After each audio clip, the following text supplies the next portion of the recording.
भारतीय राज्यघटनेमध्ये उच्च न्यायालयाची तरतूद खालीलपैकी कोणत्या कलमात केली आहे? भारतीय राज्यघटनेमध्ये उच्च न्यायालयाची तरतूद खालीलपैकी कोणत्या कलमात केली आहे? खाली दिलेल्या ऑप्शन तुम्ही पाहू शकता. यापासून योग्य तर ऑप्शन 1 कलम 214 मध्ये. भारतीय राज्यघटनेमध्ये उच्च न्यायालयाची तरतूद हे कलम 214 मध्ये केली आहे. तसेच मित्रांनो लक्षात असू द्या, कलम 124 मध्ये सर्वोच्च न्यायालयाची तरतूद करण्यात आली आहे. कलम 360 मध्ये आर्थिक आणीबाणीची तरतूद करण्यात आली आहे. कलम 368 मध्ये घटना दुरुस्तीची तरतूद करण्यात आली आहे. कलम 380 मध्ये वित्त आयोगाची तरतूद करण्यात आली आहे. आणि मित्रांनो कलम 110 मध्ये धन विधेयकची तरतूद करण्यात आली आहे. कलम 315 मध्ये लोकसेवा आयोगाची तरतूद करण्यात आली आहे.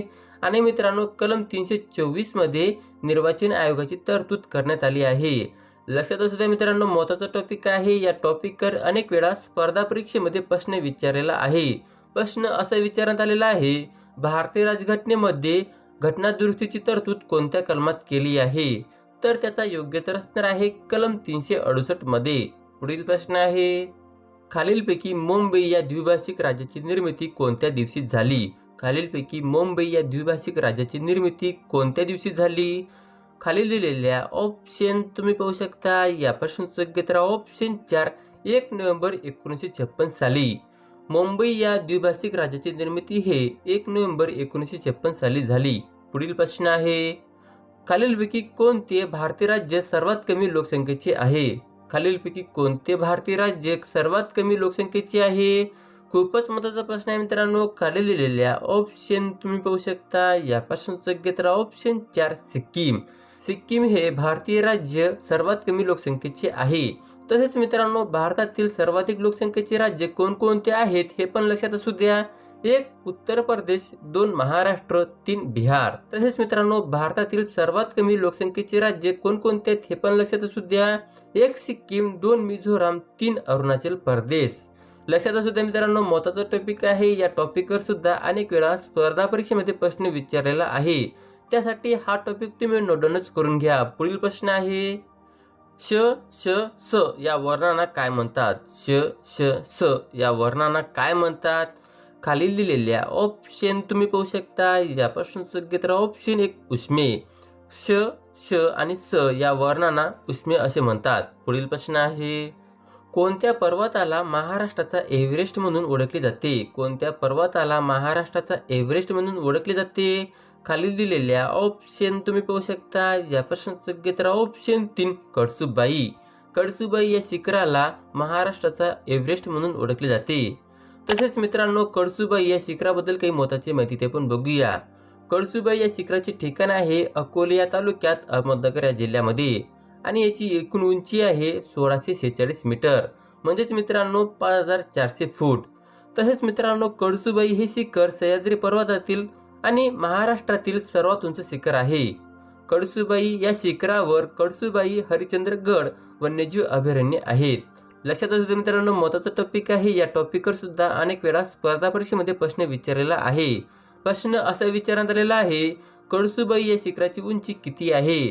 तर त्याचा योग्य तर असणार आहे 1646 मीटर. पुढील प्रश्न आहे, देवापुढे सतत जळणारा दिवा याला काय म्हणतात? देवापुढे सतत जळणारा दिवा याला काय म्हणतात? खाली दिलेल्या ऑप्शन तुम्ही पाहू शकता. यापासून योग्य तर ऑप्शन 1 नंदादीप. देवापुढे सतत जळणारा दिवा म्हणजे नंदादीप होते. पुढील प्रश्न आहे, विनेगार हे कोणते जलीय द्रावण आहे? विनेगार हे कोणते जलीय द्रावण आहे? खाली दिलेल्या ऑप्शन तुम्ही पाहू शकता. यापासून योग्य तर ऑप्शन 3 ॲसिटिक आम्ल. विनेगार हे ॲसिटिक आम्ल जलीय द्रावण आहे. तसेच मित्रांनो लक्षात असू द्या, चिंच, आंबा आणि द्राक्ष यामध्ये टार्टरिक आम्ल असते. संत्रा आणि लिंबू यामध्ये सायट्रिक आम्ल असते. दहीमध्ये लॅक्टिक आम्ल असते. मुंगीमध्ये फॉर्मिक आम्ल असते. केळीमध्ये मॅलिक आम्ल असते. लोणीमध्ये ब्युटेरिक आम्ल असते. आणि मित्रांनो गहूमध्ये ग्लुमॅटिक आम्ल असते. लक्षात असू द्या मित्रांनो, महत्त्वाचा टॉपिक आहे. या टॉपिकवर सुद्धा अनेक वेळा स्पर्धा परीक्षेमध्ये प्रश्न विचारण्यात आलेला आहे. प्रश्न असा विचारण्यात आलेला आहे, दहीमध्ये कोणते आम्ल असते? तर त्याचा योग्य उत्तर असणार आहे लॅक्टिक आम्ल. पुढील प्रश्न आहे, सर्वात मोठा सस्तन प्राणी कोणता? सर्वात मोठा सस्तन प्राणी कोणता? खालील दिलेल्या ऑप्शन तुम्ही पाहू शकता. या प्रश्नाचं योग्य उत्तर ऑप्शन 3 देवमासा. सर्वात मोठा सस्तन प्राणी हे देवमासा आहे. पुढील प्रश्न आहे, संविधान सभेचे अध्यक्ष कोण होते? संविधान सभेचे अध्यक्ष कोण होते? खालील दिलेल्या ऑप्शन तुम्ही पाहू शकता. या प्रश्नाचं योग्य उत्तर ऑप्शन 2 डॉक्टर राजेंद्र प्रसाद. संविधान सभेचे अध्यक्ष हे डॉक्टर राजेंद्र प्रसाद होते. तसेच मित्रांनो, संविधान सभेबद्दल काही महत्त्वाची माहिती ते आपण बघूया. संविधान सभेची स्थापना हे 6 डिसेंबर 1946 साली झाली आणि मित्रांनो, संविधान सभेची एकूण सदस्य संख्या हे 389 एवढे होते. फाळणीनंतर सदस्य संख्या हे 299 एवढे झाले. संविधान सभेचे तात्पुरते अध्यक्ष हे सच्चिदानंद सिन्हा हे होते. सच्चिदानंद सिन्हा यांची तात्पुरते अध्यक्ष म्हणून 9 डिसेंबर 1946 साली निवड झाली. त्यानंतर मित्रांनो, संविधान सभेचे कायमस्वरूपी अध्यक्ष म्हणून डॉक्टर राजेंद्र प्रसाद यांची निवड 11 डिसेंबर 1946 साली झाली. तसेच मित्रांनो, लक्षात असू द्या, संविधान सभेचे उपाध्यक्ष हे H.C. मुखर्जी हे होते. लक्षात असू द्या मित्रांनो, महत्त्वाचा टॉपिक आहे. या टॉपिकवर अनेक वेळा स्पर्धा परीक्षेमध्ये प्रश्न विचारण्यात आलेला आहे. त्यासाठी हा टॉपिक तुम्ही नोट डाऊनच करून घ्या. पुढील प्रश्न आहे, खालीलपैकी नवीन राज्य निर्मितीचे कलम काय आहे? खालीलपैकी नवीन राज्य निर्मितीचे कलम काय आहे? खालील दिलेल्या ऑप्शन तुम्ही पाहू शकता. या प्रश्नाचं योग्य उत्तर ऑप्शन 3 कलम 2 नुसार. नवीन राज्याची निर्मिती हे कलम 2 नुसार केली जाते. पुढील प्रश्न आहे, रयतवारी पद्धत कोणत्या वर्षी सुरू झाली? रयतवारी पद्धत कोणत्या वर्षी सुरू झाली? खालील दिलेल्या ऑप्शन तुम्ही पाहू शकता. या प्रश्नाचं योग्य उत्तर ऑप्शन 4 1820 साली. रयतवारी पद्धत हे 1820 साली सुरू झाली. पुढील प्रश्न आहे, महालवारी पद्धत कोणत्या वर्षी सुरू झाली? महालवारी पद्धत कोणत्या वर्षी सुरू झाली? खालील दिलेल्या ऑप्शन तुम्ही पाहू शकता. या प्रश्नाचं योग्य उत्तर ऑप्शन 4 1819 साली. महालवारी पद्धत हे 1819 साली सुरू झाली. पुढील प्रश्न आहे, कलम 32 हे संविधानाचे आत्मा आहे असे कोणी म्हटले होते? कलम 32 हे संविधानाचे आत्मा आहे असे कोणी म्हटले होते? खाली दिलेल्या ऑप्शन तुम्ही पाहू शकता. या प्रश्नाचं योग्य उत्तर ऑप्शन 3 डॉक्टर बाबासाहेब आंबेडकर. कलम 32 हे संविधानाचे आत्मा आहे असे डॉक्टर बाबासाहेब आंबेडकर यांनी म्हटले होते. पुढील प्रश्न आहे, भारतीय अणुविज्ञानाचे जनक कोण आहेत? भारतीय अणुविज्ञानाचे जनक कोण आहेत? खालील दिलेल्या ऑप्शन तुम्ही पाहू शकता. या प्रश्नाचं योग्य उत्तर ऑप्शन 1 डॉक्टर होमी भाभा. भारतीय अणुविज्ञानाचे जनक हे डॉक्टर होमी भाभा हे आहेत. पुढील प्रश्न आहे, महाराष्ट्रातील खालीलपैकी सर्वात मोठा जलविद्युत प्रकल्प कोणता? महाराष्ट्रातील खालीलपैकी सर्वात मोठा जलविद्युत प्रकल्प कोणता? खालील दिलेल्या ऑप्शन तुम्ही पाहू शकता. या प्रश्नाचं योग्य उत्तर ऑप्शन 3 कोयना. महाराष्ट्रातील सर्वात मोठा जलविद्युत प्रकल्प हे कोयना आहे. पुढील प्रश्न आहे, पण त्याआधी मित्रांनो, जर तुम्हाला अशाच प्रकारचे व्हिडिओ पाहायचा असेल तर चॅनल सबस्क्राईब करायला विसरू नका. पुढील प्रश्न आहे, खालीलपैकी चांदोली धरणाच्या जलाशयाचे नाव काय आहे? खालीलपैकी चांदोली धरणाच्या जलाशयाचे नाव काय आहे? खालील दिलेल्या ऑप्शन तुम्ही पाहू शकता. या प्रश्नाचं योग्य उत्तर ऑप्शन 3 वसंत सागर. चांदोली धरणाच्या जलाशयाचे नाव हे वसंत सागर आहे. पुढील प्रश्न आहे, छत्रपती शिवाजी महाराजांनी सर्वात प्रथम कोणता किल्ला जिंकला? छत्रपती शिवाजी महाराजांनी सर्वात प्रथम कोणता किल्ला जिंकला? खालील दिलेल्या ऑप्शन तुम्ही पाहू शकता. या प्रश्नाचं योग्य उत्तर ऑप्शन 3 तोरणा. छत्रपती शिवाजी महाराजांनी सर्वात प्रथम तोरणा किल्ला जिंकला. पुढील प्रश्न आहे, मेजर ध्यानचंद यांचा जन्म कोणत्या साली झाला? मेजर ध्यानचंद यांचा जन्म कोणत्या साली झाला? खालील दिलेल्या ऑप्शन तुम्ही पाहू शकता. या प्रश्नाचं योग्य उत्तर ऑप्शन 1 29 ऑगस्ट 1905 साली. मेजर ध्यानचंद यांचा जन्म 29 ऑगस्ट 1905 साली झाला. तसेच मित्रांनो, लक्षात असू द्या, मेजर ध्यानचंद यांचा जन्मदिन म्हणजेच 29 ऑगस्टला राष्ट्रीय खेळ दिवस म्हणून साजरा केला जातो. पुढील प्रश्न आहे, नीती आयोगाचे अध्यक्ष कोण आहेत? नीती आयोगाचे अध्यक्ष कोण आहेत? खालील दिलेल्या ऑप्शन तुम्ही पाहू शकता. या प्रश्नाचं योग्य उत्तर ऑप्शन 2 पंतप्रधान. नीती आयोगाचे अध्यक्ष हे पंतप्रधान आहेत. तसेच मित्रांनो, नीती आयोगाबद्दल काही महत्त्वाची माहिती ते आपण बघूया. नीती आयोगाचे लॉंग फॉर्म आहे national institution for transforming India. NITI Aayog हे भारताचे विकास धोरण ठरवणारी सर्वोच्च संस्था आहे.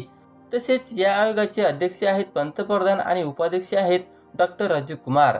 तसेच मित्रांनो, लक्षात असू द्या, नीती आयोगाची स्थापना हे 1 जानेवारी 2015 साली झालेला आहे. पुढील प्रश्न आहे, 2028 मध्ये होणाऱ्या ऑलिम्पिकमध्ये कोणता नवीन खेळ समावेश करण्यात आला आहे? 2028 मध्ये होणाऱ्या ऑलिम्पिकमध्ये कोणता नवीन खेळ समावेश करण्यात आला आहे? खालील दिलेल्या ऑप्शन तुम्ही पाहू शकता. या प्रश्नाचं योग्य उत्तर ऑप्शन आहे कवच. 2028 मध्ये होणाऱ्या ऑलिम्पिकमध्ये कवच हा नवीन खेळ समावेश करण्यात आला आहे. पुढील प्रश्न आहे, स्वच्छ वायू सर्वेक्षण 2023 नुसार 10 लाखापेक्षा जास्त लोकसंख्या असलेल्या शहरांमध्ये प्रथम क्रमांकावर कोणते राज्य आहे? स्वच्छ वायू सर्वेक्षण 2023 नुसार 10 लाखापेक्षा जास्त लोकसंख्या असलेल्या शहरांमध्ये प्रथम क्रमांकावर कोणते राज्य आहे? खालील दिलेल्या ऑप्शन तुम्ही पाहू शकता. या प्रश्नाचं योग्य उत्तर ऑप्शन 4 इंदोर. स्वच्छ वायू सर्वेक्षण 2023 नुसार 10 लाखापेक्षा जास्त लोकसंख्या असलेल्या शहरांमध्ये प्रथम क्रमांकावर इंदोर हे शहर आहे. तसेच मित्रांनो लक्षात असू द्या, स्वच्छ वायू सर्वेक्षण 2023 नुसार 10 लाखापेक्षा जास्त लोकसंख्या असलेल्या शहरांमध्ये प्रथम क्रमांकावर इंदोर हे शहर आहे. दुसऱ्या क्रमांकावर आग्रा हे देश आहे आणि मित्रांनो तिसऱ्या क्रमांकावर ठाणे हे शहर आहे. पुढील प्रश्न आहे, नाबार्डचे नवीन अध्यक्ष म्हणून कोणाची नेमणूक झाली आहे? नाबार्डचे नवीन अध्यक्ष म्हणून कोणाची नेमणूक झाली आहे? खालील दिलेल्या ऑप्शन तुम्ही पाहू शकता. या प्रश्नाचं योग्य उत्तर ऑप्शन 3 के.व्ही. साजी. नाबार्डचे नवीन अध्यक्ष म्हणून के.व्ही. साजी यांची नेमणूक झाली आहे. पुढील प्रश्न आहे, पण त्याआधी मित्रांनो जर तुम्हाला अशाच प्रकारचे व्हिडिओ पाहायचा असल्यास चॅनलला सबस्क्राईब करायला विसरू नका. पुढील प्रश्न आहे, भारतातील पहिली औद्योगिक स्मार्ट सिटी कोणती? भारतातील पहिली औद्योगिक स्मार्ट सिटी कोणती? खालील दिलेल्या ऑप्शन तुम्ही पाहू शकता. या प्रश्नाचं योग्य उत्तर ऑप्शन 1 औरंगाबाद. भारतातील पहिली औद्योगिक स्मार्ट सिटी हे औरंगाबाद आहे. पुढील प्रश्न आहे, IOCL चे ब्रँड अँबॅसिडर कोण आहेत? IOCL चे ब्रँड अँबॅसिडर कोण आहेत? खालील दिलेल्या ऑप्शन तुम्ही पाहू शकता. या प्रश्नाचं योग्य उत्तर ऑप्शन 1 शेख संजू कपूर. IOCL चे ब्रँड अँबॅसिडर हे शेख संजू कपूर आहेत. पुढील प्रश्न आहे, खालीलपैकी कोणत्या राज्यात 2022 आणि 2023 या वर्षासाठी सर्वाधिक FDI गुंतवणूक झाली?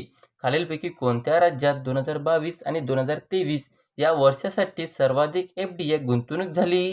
खालील दिलेल्या ऑप्शन तुम्ही पाहू शकता. या प्रश्नाचं योग्य उत्तर ऑप्शन 3 महाराष्ट्र.